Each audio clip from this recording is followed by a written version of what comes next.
This was billed as a goofy rom-com. There's not a funny moment in the trailer. No, not at all. All right, lights, camera, Barstool movie and TV news time. If you're on YouTube, make sure to hit the subscribe button on YouTube. Throw a like on the video. Let us know your favorite news story here. What news story is intriguing you the most? And let's start off here.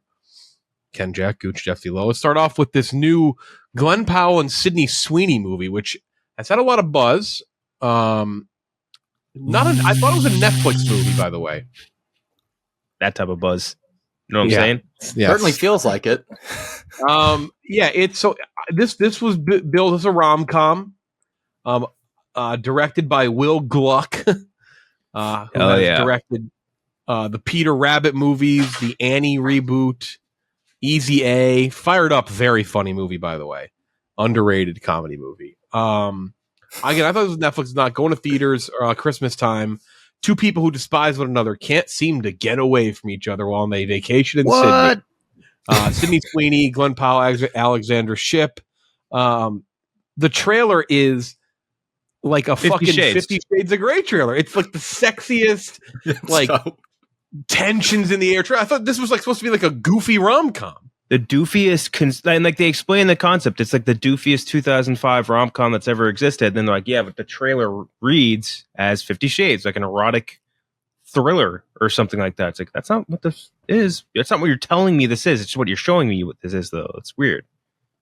The marketing behind this movie has become increasingly obvious because they make sure that this is an R-rated rom-com. They keep driving that point home. Sydney Sweeney, R-rated, sexy music. They're just turning up the sex all the way to 10 and seeing what happens.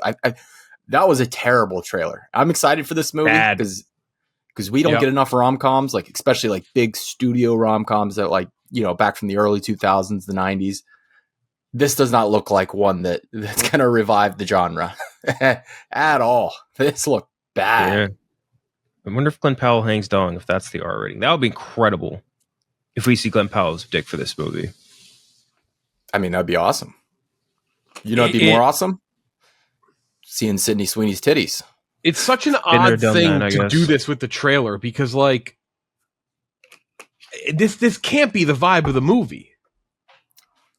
Maybe they're trying to be ironic or something. Like, oh yeah, check this out, this super sexy movie, even though it's goofy, but it's that's not, I don't know. They're too hot to get away with that. If this was two gross looking people, I'd laugh at that trailer, but it's not. It's two hot people, so.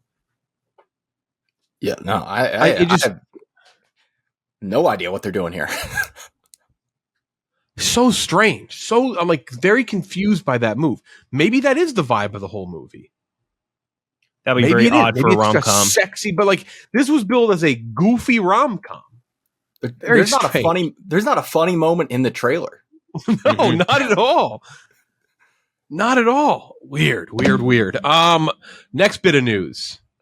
Big one, actually. Mission Impossible 8, which was supposed to be Dead Reckoning Part 2. Oh, it sure did when I watched it. Delayed. And apparently not Dead Reckoning Part 2 anymore. They're getting a whole new fucking subtitle. Oh. Meaning it sounds like 7 is just Dead Reckoning. Or, 7's going to be just Dead Reckoning now. And 8 will be a different title. The movie did not perform that well at the box office. It did well. It did okay at the box. It didn't bomb. They spent a shitload of money though on this movie. Pandemic killed that budget wise. And also we'll just say what happened is they were fucking stupid and they put it up against Barbie and Oppenheimer. They put it up against the greatest duo release in the history of movies. Which killed it. Killed it dead. I love the fucking movie still. I rewatched it the other day. I still love that movie. But the next one's delayed. Strike definitely has a big reason to do with that as well. They're doing the old John Wick technique. We'll just change around the subtitles. Who cares? No one's going to notice. We notice. People notice these things when you mess around with all the subtexts and things like that. We figure it out. Yeah, no, this is pretty upsetting. I'm not going to lie. It was supposed to come out next summer, correct? Pushing it back. What is a full year, more or less? It's okay for me because I know that sucks, but at least Dune, it's all right. We're going to stagger, have a lot of stuff again. So I guess whatever, but it's a huge bummer. I love this new one. I think it was a bit I mean, it got good ratings. It was well liked. I just like I think people need to go watch it if they didn't see it in theaters. It was awesome. Yeah, if I don't see riveting. Ilsa within the first 10 minutes in May Shock. 2025, I'll be pretty think she's upset. alive. People still think that, she's alive. I still No can't one's get over more how, alive. still can't get over how bad of a release date that'll be looked upon like that. Like people are gonna look back at that and be like, "What the fuck were they thinking?" Yep, Just so unnecessary. it's just dumb. Makes no sense. Especially when you looked at August, movies just kept flopping in August and September. It's like this was open the whole time. Mm-hmm. So after that, let's talk about Eileen. 1960s New England. Eileen Dunlop is working at a prison when a captivating, glamorous counselor arrives and helps her access new facets of her personality, maybe drawing her into something more dangerous. Thomasin McKenzie, Anne Hathaway, Shea Wiggum, who was in Mission Impossible, by the way. Beast mode. Love that guy. Director, who I don't think anyone's really familiar with, William Oldroyd. His name is what? William Oldroyd. Old droid. Old droid. From Neon, good distribution service in the United States. Neon. Trailer looks fucking intense. Very intense. Thomasin McKenzie, who's still up and coming, and Anne Hathaway going toe-to-toe. What did you think about the trailer? It was one of those ones where I watched it and I was very happy that back when we watched Leave No Trace, I put Thomasin McKenzie on my actress sleeper league. I was like my number one draft of like young actresses where I was like, she's going to win an Oscar one day because she's so great. It's interesting concept, great cast. Why not? Sure. Trailer was like not something I watched. I was like, holy shit, this is revolutionary. I need to be here day one. But like I was like, oh, great cast, great concept. I'll be watching. Yeah, no, I'm all in, especially with the Thomasin McKenzie thing. Like, yeah, I need her more stuff is the issue. She's taking very quiet roles, and she is a quiet actress. But yeah, I guess that would be her biggest thing so far, right? Last Night Soho, like Jojo Rabbit in that. I don't know what you would consider bigger, but I guess it would be Jojo Rabbit. But still, was Last Night Soho a pandemic release technically? Very close, if I remember correctly. No, 2021. Yeah, that was enough where you could be like still pandemic, like gets hurt by that. Yeah. No, but she's a great actress, so yeah, definitely more stuff for her. Another trailer, a wacky trailer, The Zone of Interest, a very A24 trailer. Yeah. Not a lot on this. Jonathan Glazer, The Commandment of Auschwitz, Rudolf Haus and his wife Hedwig strive to build a dream life for their family in a house and garden next to the camp. I mean, that is like the most A24 shit you'd ever possibly imagine. So out there. Based on a 2014 book, again directed by Jonathan Glazer, who did a ton of like really memorable things. Some people may know it.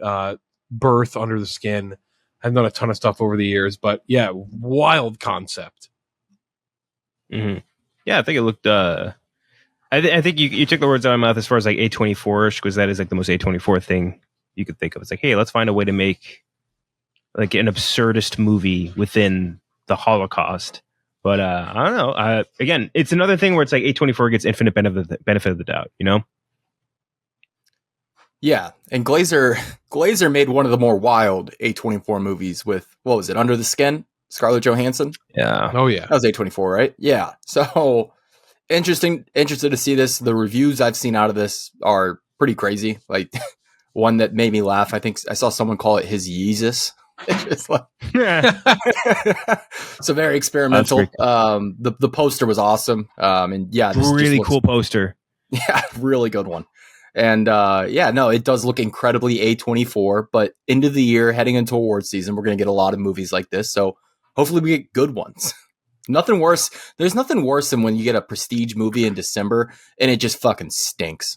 That's because that's like, put a good movie here, dude. Mm-hmm. And lastly, Disney developing more live action adaptations. Tarzan, which I thought we knew about, but then I realized that I'm confusing it with Hercules, which is also under development from the Russos. Frozen, that's not shocking. Tangled, kind of shocked it took this long for Tangled. And The Princess and the Frog, which if you're a Disney person, Kenjack, you're a Disney Parks guy now, you've been. Yeah, you're redoing Splash Mountain into Princess and the Frog. That's not surprising at all. Like, that absolutely is going to happen soon. Like they're going to clearly line that they redone Splash Mountain and the Princess Frog in both parks in the United States. So that makes complete sense. None of this is surprising. Like what here is a shock. I'm very excited to see the Lilo and Stitch live action solely because of how absurd that's going to look. Oh, that first image. If that first image doesn't get absolute negative reaction, I'll be shocked. Yeah, it's gonna be look like fucking Andy Serkis going like or whatever the fuck the sounds that Stitch That's made. actually really good. That was really wasn't good. That bad. Cast me if you need a ADR on that, Disney. Yeah, no, that's gonna be fucking disgusting. And these live action, are you excited for any of these? Like at this point, like there's been one really good one, I think, maybe, and the rest have just been good to bad. I mean, the ceiling is so low. You know, it's you're going from what is the perfect medium for fantasy and bringing it into a significantly harder medium for fantasy and live action, and it just never holds up to the expectation. Like everything, and there's so many like different levels as to why this just doesn't make sense in my head. Where it's like, yeah, remake any movie you want. Like I'm not policing that shit, but like when you're making a remake of like these Disney Renaissance movies or whatever, or live action reimaginings of these things, or if anything that's from our zone, you have like the two levels of it's going to look worse than the animated version. That's just what it is. You could pump $500 million into the budget. It's going to look worse. And then there's also the level of like, we have all this nostalgia tied into that very specific version of the animated one. And now you need to get us past that. That's also really hard. So I don't get that. It makes more sense to me when you're doing like a Tangled or whatever, where like you have like that younger group of kids that is still very much into that shit and like that, fine, whatever. But just the ceiling is so low. So I don't understand why, other than money, you really go these hardcore and drop this much cash on them. I mean, the fact that we've gotten to like the CG animated movies it's concerning. It's concerning because we're like one step away from Toy Story live action at this point. I don't know. Like there's the pushback on these is funny because it's like, why do they keep making these? It's like, well, they all make $1 billion. So yeah, exactly. It's just free money for them. But on the flip side, like you said, none of these have been as good as the original. Not a single one of them. Nope. I don't even think it's been close. Jungle Book's been better, I think. Okay. I didn't have that high feelings or that many great feelings for Jungle Book. But the original Jungle Book is like, yeah, none of them have been better than like the elite that they've been good level remade, ones. Yeah. Which is like, yeah, that's obvious. Yeah, that's it for news. Nothing crazy this week. No. But some sort of Disney shit as always. If you're on this channel on YouTube, please subscribe to the channel and help us out a ton. Drop in below. What's been your favorite Disney live action remake? Drop that in the comments. For Ken, Jack, and Gooch, I'm Jeff D. Lowe. We'll talk to you next time.